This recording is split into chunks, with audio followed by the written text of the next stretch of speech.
Well, good morning, all of you wonderful, brave souls who are showing up at 8 o'clock in the morning to come and not only just be lectured at and listen and sip your coffee, but it is a roundtable discussion.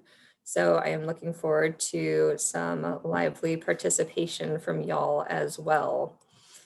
Our talk is titled Necessary Anxiety, so teaching complex communication skills in a virtual environment. My name is Sarah Mills. I'm a palliative care physician at Dell Medical School, and I am co-presenting with Gareth Gingell. Hi. Welcome, everyone. All right, we'll do next slide. So for today's presentation, we have three main objectives. One is just to learn the implementation strategies that we use to just create this curriculum and what were some of the more meaningful aspects that we chose about the curriculum in order for it to be a good learning environment in the virtual format. The second is that we want to talk about teaching advanced care planning in general and doing it in the outpatient setting versus the inpatient setting and how those are quite different. And the third final thing is just look at the different tensions in how do we support the residents in skill development versus providing them authentic experiences. So that tension of, do we just throw them in the deep end or do we give them a whole lot of support, and where do you draw that line? So this is kind of our big why and how the project kind of came about. First, the COVID pandemic happened. And so all of a sudden there was this really big need in hospitals that I was hearing about from Washington and New York, where the pandemic hit in the United States first, about people just showing up in the hospital in droves and having no idea, having never talked about what kind of life would be an acceptable quality of life and how to have those kinds of goals of care conversations. And so what they were sharing as we were kind of nationally grouping together and seeing what could we learn from their experience was that they were having a lot of primary care providers reach out to their more critical high-risk patients and try to have these goals of care conversations early so that if they did end up going to the hospital, they would already have given it a little bit of thought. And the other thing that was fortuitous for us was that all of the residents' specialty care clinics suddenly got closed. And so time suddenly became available for the residents to do a project like this. And so the major findings of our project, we found that we could teach the virtual space and create a community of practice. And it really still was able to provide a lot of space for residents to try out things and come together and reflect and grow. And I was really impressed to see how much connection was still really possible in Zoom. And this was still when Zoom was really early on in the pandemic. The second thing we found is that the residents' confidence in their skills actually decreased when they did this curriculum, which we'll definitely explore a little bit more thoroughly as we're going through this. And then finally, we found that residents do need more practice in the early goals of care conversation space. They have more comfort in the code status conversation and late goals of care transition to comfort in the ICU setting, but much less practice of the what ifs about advanced care planning. So this is kind of the model of community practice, and I'm going to let Gareth take over on this part. Sure. We wanted to make sure we were talking about kind of the learning theory that's underpinning our design for this, this intervention. And the community of practice kind of model or paradigm comes out of kind of situated learning theory, which says that learning really happens in interactions with individuals in social spaces, as well as learning is contextualized based on the surroundings and the means and the manner in which that learning occurs.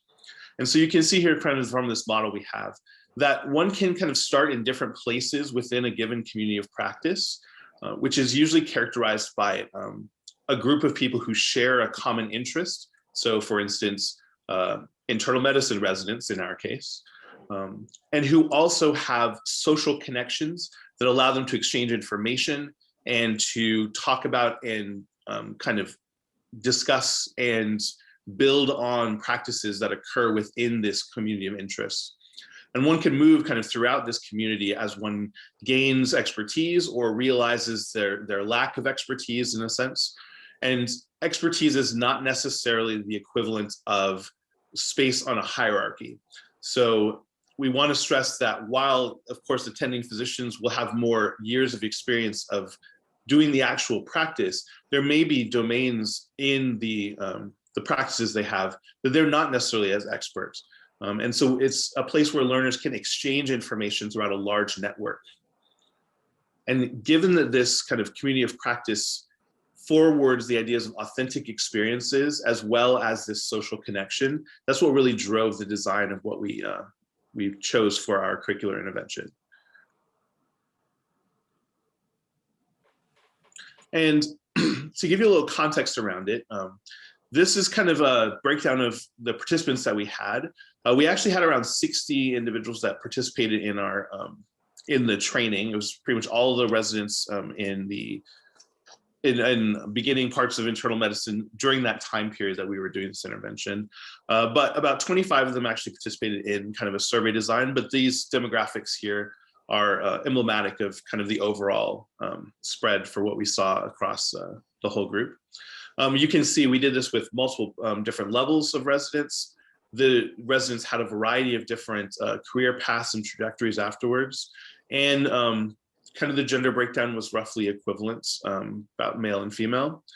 This occurred in two different locations. One was kind of the outpatient continuity clinic, where in our case, the residents were actually being exposed to a lot of patients who were at relatively high risk for COVID, given the way that COVID has affected Latinx and Black patients disproportionately to Caucasian patients, particularly in the Austin area. And we also had the VA and a federally qualified healthcare center. So we had two different kind of locations, but we saw similar results across both locations as well. All right. Did you want to talk through the? Sure. So the curriculum that we had was over the Friday before their week of clinic time.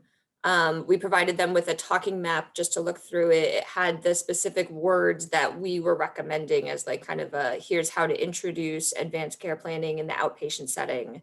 And then on Monday, I met with the residents over Zoom and we reviewed the talking map. I had them all pair up with each other in the different breakout rooms and they were able to practice with each other on going through the talking map.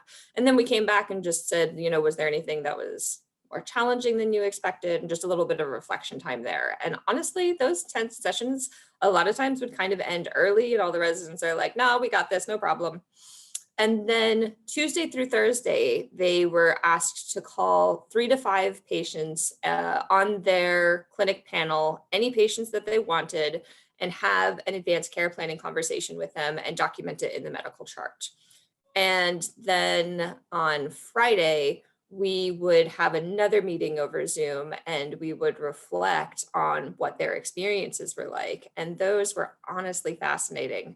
And a lot of the residents would come back and say, you know, I thought that I totally had this. And then when I actually thought about going to do it, I was really anxious and it was a lot harder for a lot of them than they expected. And then they'd get into the call and depending on how the patient would react, they felt like it was either harder or not as bad as they feared in some cases. And it was just, Friday was a really rich conversation.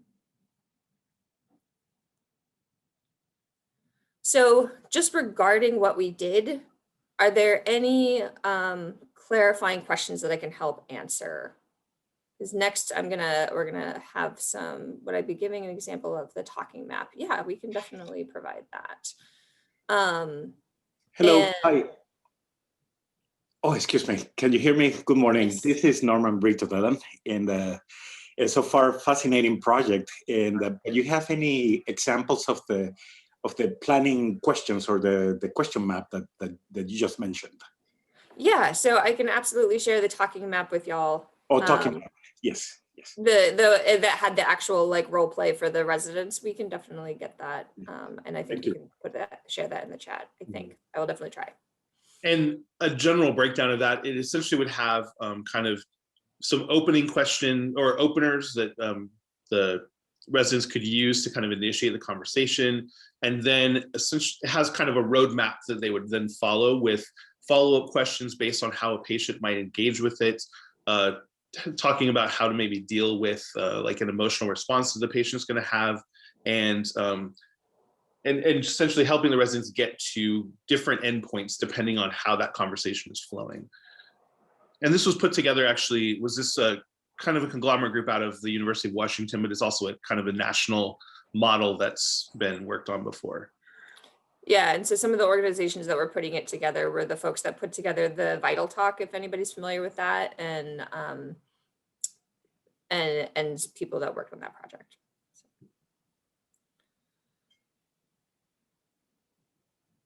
Any other questions about what we did?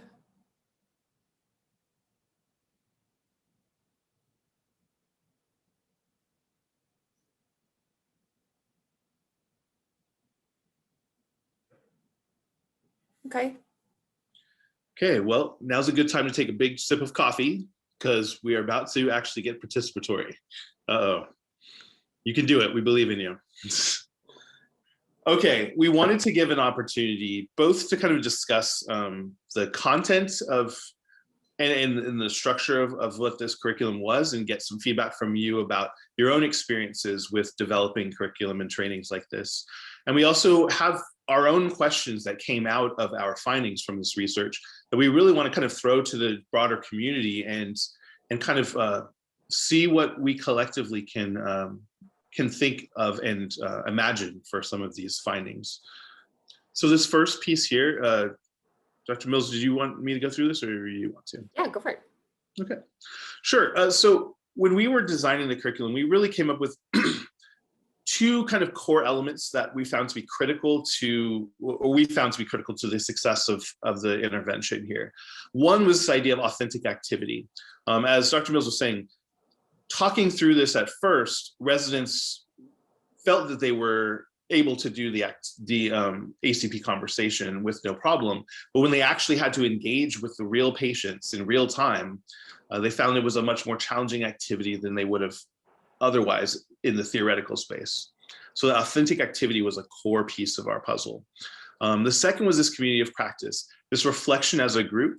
Many residents came back and said that they were anxious to do this, but after hearing their colleagues' actual experiences when they did the calls, being able to really talk to their fellow residents about their real lived experience, that reflective piece was a huge component that changed mindsets in our view. And so our thought was, using this kind of communities of practice model, how might you use this model of instruction in your own teaching of skills? And also, what challenges or opportunities might exist for this model in a virtual environment versus an in-person environment? So we want you to kind of engage with these questions. I think we're going to put you into some breakout rooms in order to facilitate that. So in just a moment, you should see an invite to a breakout room. Yeah.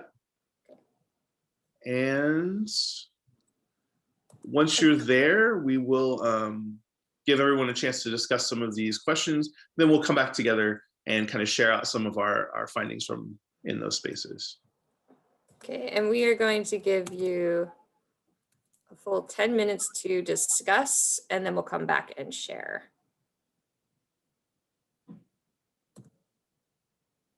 Okay. There are a few of you still on the call. Did you get your breakout room invites? Or is this our breakout room? There's still a few people in the main room. Are y'all present? Have you been able to get into your breakout room? And Larry and Ruth, y'all are the last ones here. And I just want to make sure that you're not having technical difficulties. So if you have questions about the breakout rooms, just let me know. Welcome back, early birds. Everyone else is trickling in from their rooms, so we'll get started in just a second. Again, a nice coffee moment if you need one.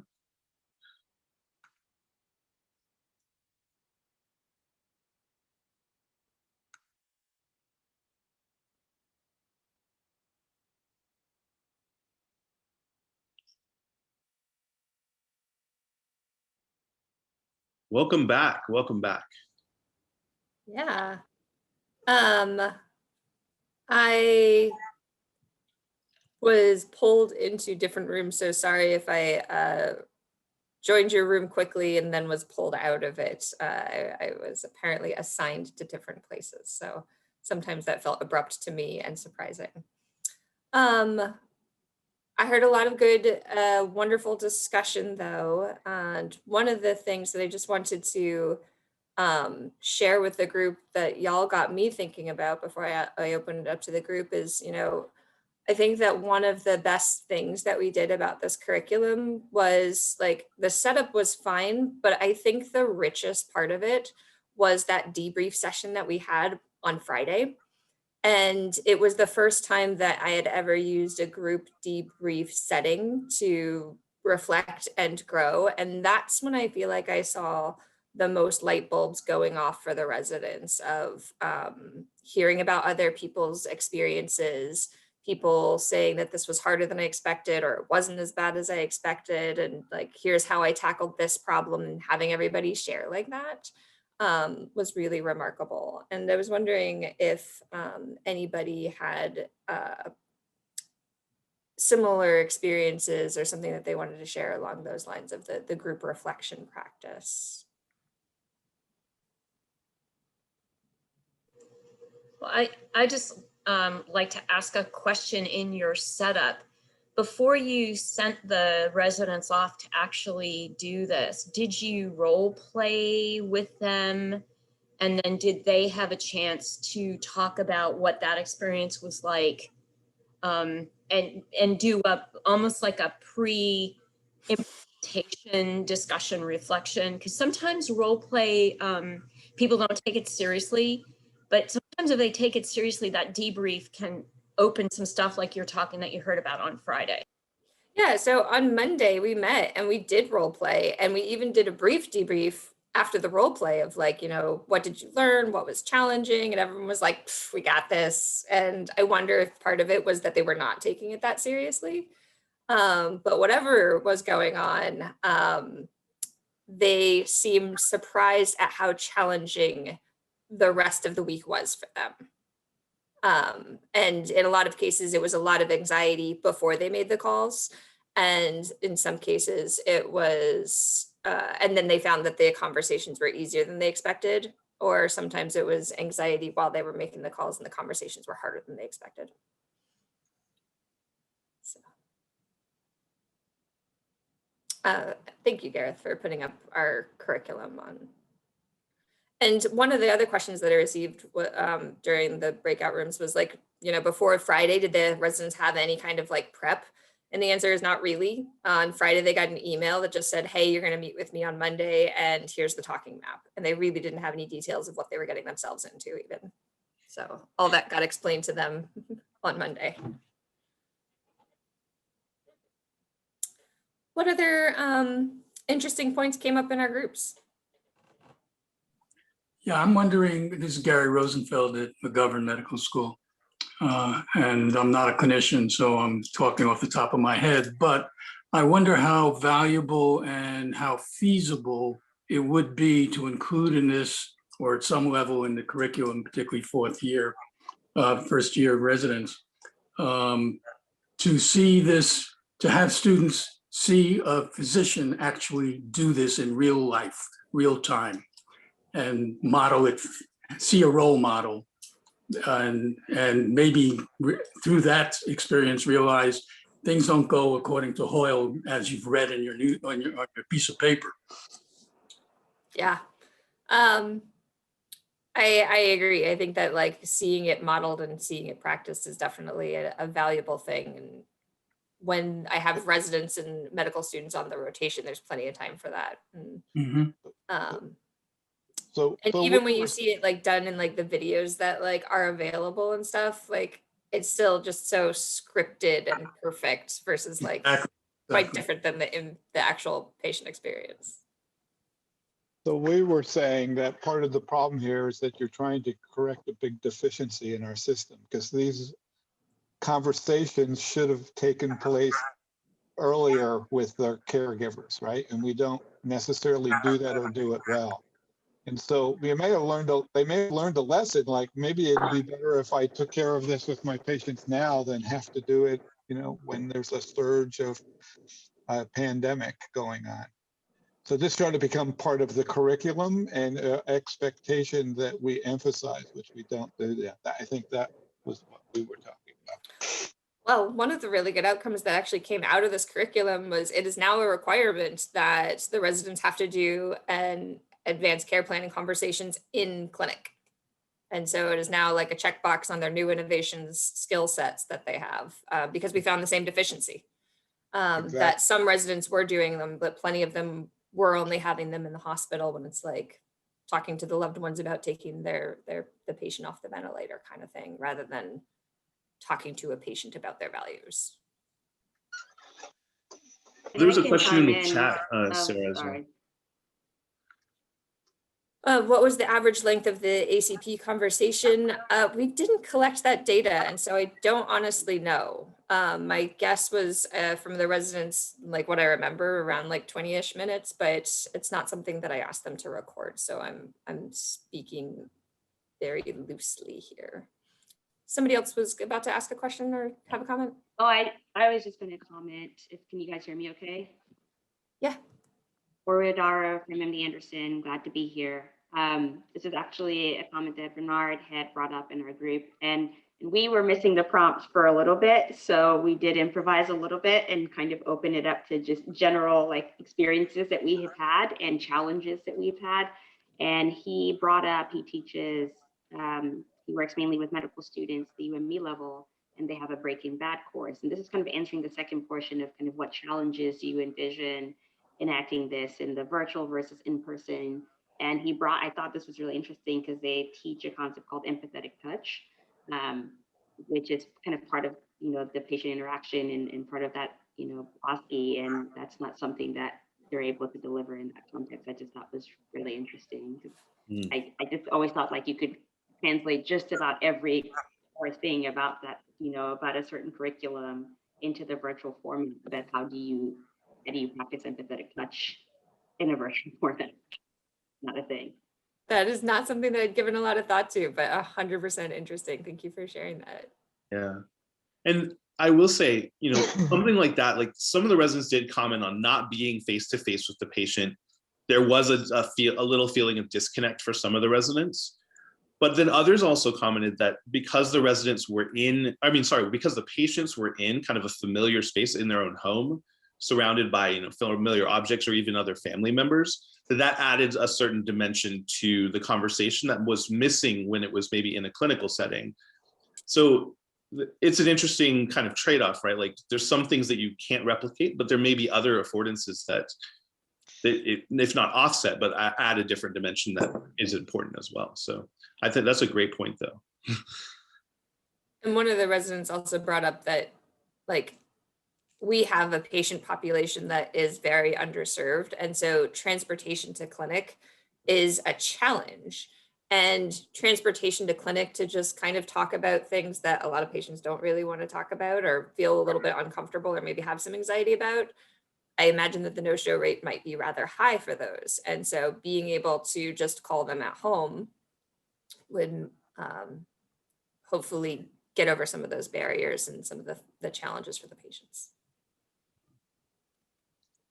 Well, and we talked about in our group the fact that, the virtual office visit or the virtual visit may be here to stay to some degree. And especially with older adults who have trouble getting to the clinic, this may be a way. And then also if you happen to have family members when you're doing this conversation, families don't tend to talk about that. So and having to the older adult be able to say, this is what I want, and their family members being able to hear it may also spark conversations among the family that, at a later date. And we also talked about the fact that interdisciplinary, as a nurse, the adding of another discipline may also be very appropriate for your residents or your medical students. 100%. I love interdisciplinary team work. I know in my clinic, I'm often able to actually have a chaplain come for a lot of these conversations, and I can't tell you how amazing he is to work with. So yeah, agree. And maybe easier to coordinate in some ways if the nurse or the chaplain or the rest of the team members don't necessarily have to worry about transportation. Question in the chat: how were patients and their families prepared for those conversations? This is one thing that we got a lot of pushback on from our residents, and the thing that we got blasted for the most is that they were not actually prepared. So some of the patient encounters, since it's their clinic week, had an appointment with the physicians, and so the physicians chose, I'm just going to talk to the patients at the end of our normal patient encounter. So they were having a telehealth visit already. And then they could just tack it on to the end of that conversation.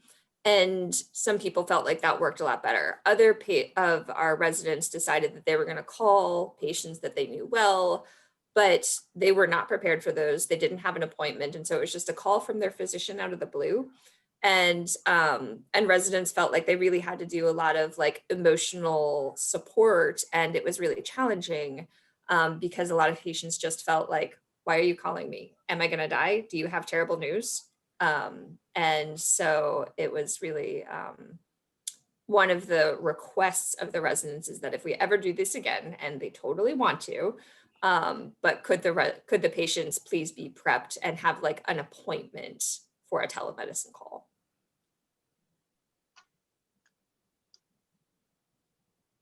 Good question. All right, do we want to go on to the next set of questions? Yeah.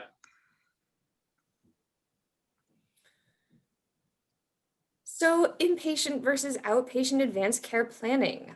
We've really heard a lot from the residents that, they thought that they were prepared for these because they had had so many conversations in the ICU about code status, or they had talked to like family members about taking loved ones off ventilators, and they've had those kinds of conversations.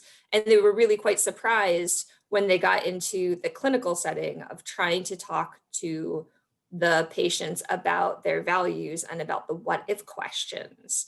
And so I wanted to pose to the group, and we'll go into breakout sessions again, what are some of the different skills that are needed for these ACP conversations in the outpatient setting and versus the inpatient setting, and what are some of the ways that you can try to help prepare the residents.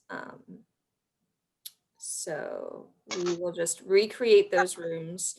Does anybody have any questions about breakout rooms, or is everybody's technology working okay? Yeah, if we can just have the question in the chat box. Sure. Gareth, I'm putting you on that. Okay. All right, I'm gonna give you guys 8 minutes this time. And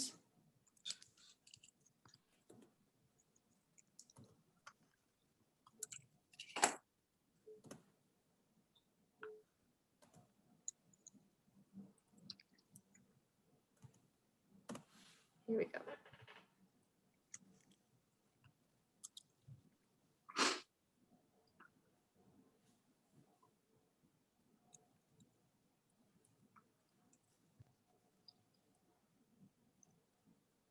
Gareth, are you putting in the chat box?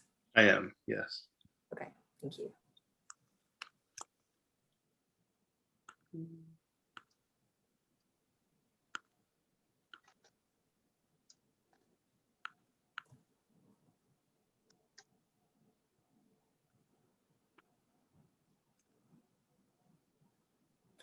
All of y'all should have a little button on your screen that says join breakout room, and that'll take you to your conversation room.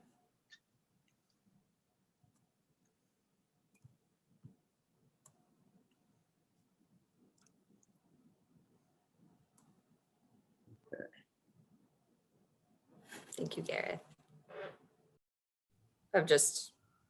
Can we talk about this now? And the nice thing is, they can say no, and there's a lot of times not that sense of urgency, and maybe saying, now is not a good time. I feel like this is important. Maybe next visit. Do you think that would be okay? I do think we have a unique moment in time with COVID to sort of say to patients, you know what, this pandemic has highlighted how important it is that we know ahead of time, because, people are very aware of what the entire nation has gone through. So this is really actually an ideal moment to kind of say to patients, look, you know what one of the things we've learned is we need to talk about this now. Agreed. And that was something that some of the residents commented on. That was COVID gave patients context. And so some of the patients brought that up of just like that they were relieved that a doctor was talking to them about this. And others were freaked out because talking about advanced care planning is freaky. Sarah, I was wondering if you could comment for the group on the discussion that we kind of started at the end of ours, which is helping residents understand that the patient reaction is not a reflection of their ability. Yeah, and so a lot of the residents felt like, oh, I'm really good at this because my patient signed up for DNR and was totally comfortable. And other residents felt like, I'm terrible at this because my patient got defensive and angry. And so debriefing about how patients are going to have decades of their own experience and fears around their own mortality or comfort or whatever those things are. And those are independent of your skill level. And skills are still really important, and you can help move patients past it when you are more skilled, but that expecting patients, like all of these conversations, to go smoothly is an unrealistic expectation. And patients are gonna have their emotional reactions, and then it's our job to be able to support them in that space. And also the goal of care conversations, that the patient's wishes are heard and documented, not necessarily that what you think the patient should be doing is the outcome. And that's very different. So yeah, and driving that home with our residents too, of just your goal is not get all people over the age of 92 to say that they want to be DNR. It's to hear what the patient wants. And when I talk to residents, when we're going in the room, I always say, we're not here to sell hospice. We're not here to sell DNR, DNI. We have no stock in any of these hospice agencies, because I'm pretty much on the inpatient. So when you go in these conversations, hear what people have to say. And when you come out, you be okay with whatever the conversation ends up being. People are just in different phases of having these conversations. And I can count on one hand the number of closed conversations I've had, specifically about code status, where somebody was like, oh yeah, I think that I wouldn't want that, or I would want that. It's always I don't know. And then you come back and you have more conversations. So just expect that it'll take time, and that's okay too. Yeah, I love that, we don't have stock in this. Somebody, a palliative care physician that I admire, said, I'm the travel guide. It's their journey. And so I'll give them recommendations and what I think might work, but they get to pick. So we had more questions, but we also only have another few minutes because time flies when you're having fun and talking about advanced care planning. Any other closing thoughts before or burning questions?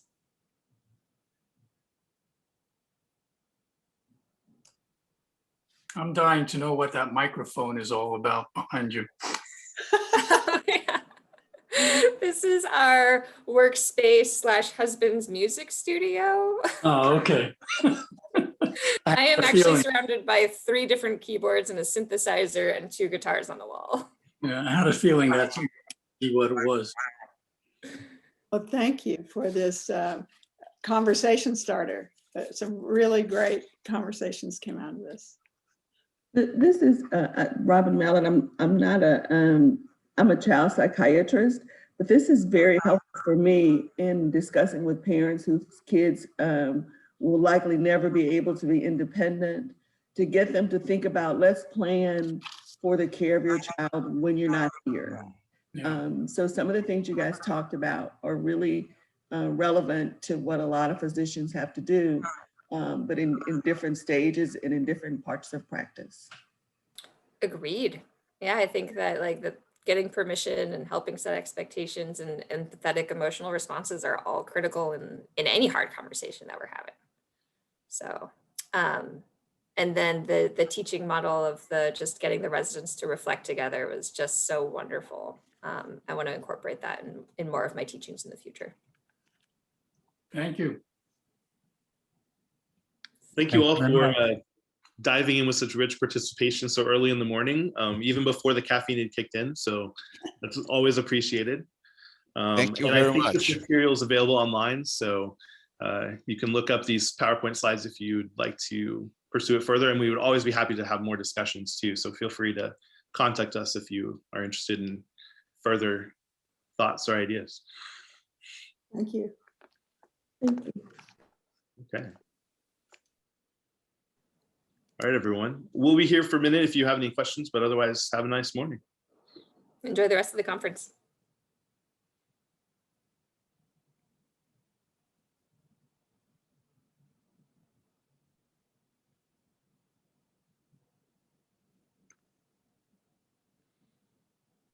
Yay, we did it.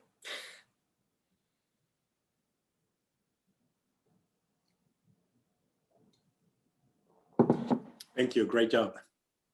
Thank you very Thank much. you.